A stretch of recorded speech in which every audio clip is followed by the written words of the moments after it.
नमस्कार शेतकरी बांधवांनो. नेमकंच गव्हाचं पीक काढलेलं आहे. आम्ही 2020-21 पासून शेती करतोय. वडील आणि मी जाणीफळची 5-6 एकर दुकानदारी करून रविवार तो रविवार. तर आम्हाला व्यापारात ती सवय आहे नफा तोटा लिहायची. तीच आम्ही शेतीतही दोघं अवलंबून करतोय. तर त्याबद्दल तुम्हाला सांगायचं 4-5 पॉईंट आहे.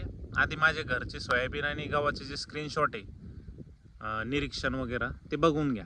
त्यानंतर मी तुम्हाला पॉईंट सांगतो कसं कसं राईट करायचं आहे.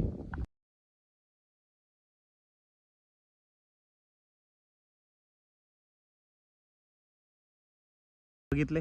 आता 5-6 पॉईंट सांगतो, ते ध्यानात ठेवा. त्यानुसारच आपल्याला राईट करायचे वहीत. एक चांगली वही घ्या जी की 5-6 7-8 वर्ष जाईल अशी, कारण त्याच्यात प्रत्येक वर्षीचं आपल्याला राईट करायचं आहे.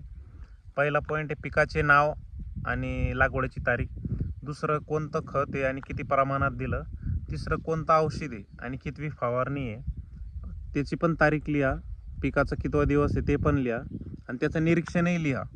चौथं औषध आणि खतावर होणारा खर्च.